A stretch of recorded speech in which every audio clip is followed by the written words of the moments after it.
La frappe, la force de recherche et d'assaut de la police fait sa sortie. Elle vient d'achever sa formation. Elle a été formée pendant 2 semaines par des experts français de l'unité de recherche, d'assistance, d'intervention et dissuasion. Une fin de formation soldée par une série de démonstrations et d'exercices. On va le voir avec Abou Sanogo. Ce cortège conduit une personnalité à une cérémonie. À sa descente, l'autorité est interpellée par un individu sorti de la foule. Ce dernier, contre toute attente, sort une arme à feu qu'il pointe sur la personnalité. Une tentative d'assassinat vite déjouée par des éléments de l'unité de la frappe, la force de recherche et d'assaut de la police. Ceux-ci réussissent à évacuer l'autorité et à neutraliser l'agresseur. Mais la frappe n'aura pas de répit. Ces individus sont des ravisseurs dans un immeuble. Ils demandent une rançon. L'unité de la frappe intervient pour les neutraliser.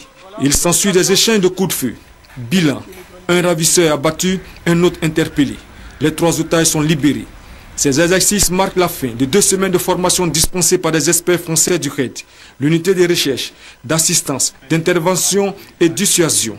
La direction de la coopération internationale a retenu effectivement un stage complémentaire. Donc c'est une unité dont la Côte d'Ivoire, le ministère de l'Intérieur a besoin pour effectivement prolonger l'action de ces unités. Selon le ministre d'État, ministre de l'Intérieur et de la Sécurité, Ahmed Bakayoko, le gouvernement met un point d'honneur sur la formation de ses forces.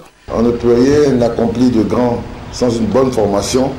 Et je souhaite qu'au-delà des démonstrations, que les acquis soient renforcés pour que nous ayons l'assurance d'avoir une force d'élite capable de nous sortir de cette situation particulière.